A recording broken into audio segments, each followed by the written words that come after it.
with you guys. So she said that her post-life started at 14. Well, my post-life started 2 years ago. Praise God. Praise God. And with the way that God made me, guys, I use everything around me. I don't think when I'm in a room, I feel like I'm going to soak up more information in that room than anybody else in there. And I'm going to tell you how God's using it right now in my life. Me and my daughter got a word that we use. We say drip. Dad, you dripping. I like it. I like to think that God is the original dripper. Let me show you how he do it. Okay? So in my first story, I told you guys about when I saw my mom speaking in tongues, right? Drip. Okay? Takes my life along. And he dripped along the way, but he put a big drop here. My wife and I was on our way into the mountains on vacation, and I was watching a TV show. It was shot here in Memphis about a church. I think I told y'all that. And I was into it. Like, I was like, this is cool. But the young lady, the little girl in that show, ran into a situation where she thought about having sex. And when I saw that little girl refer to that Bible about what someone else decided to do when it came to sex, I was like, oh my God, what is my weapon? And at that moment, I realized that just me wasn't enough. But that still wasn't enough to get me into the church yet. So he dripped me again in my relationship and showed me that this peaches and cream you think you got, just know I gave you that. And if you don't let me use it, I will take it from you.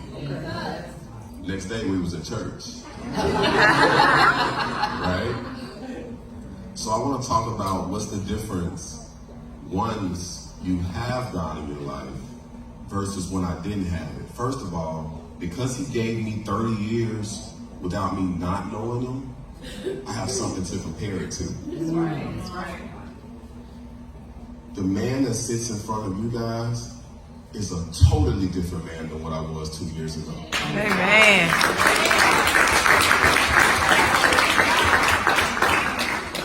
And the best thing about it is that you can ask anybody around me. It's not just because I'm saying something. As these people said in their house, there's some rules in that thing. You put it in place and it better be magnifying God and what he's doing.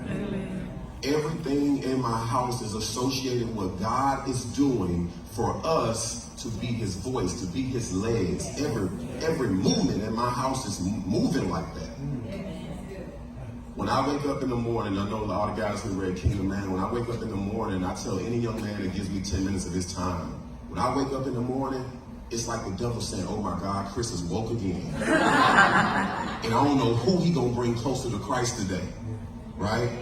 I sit right here, man, I look over there, I see my little brother over there, my very first best friend, man, coming to visit me at church. Love you, man.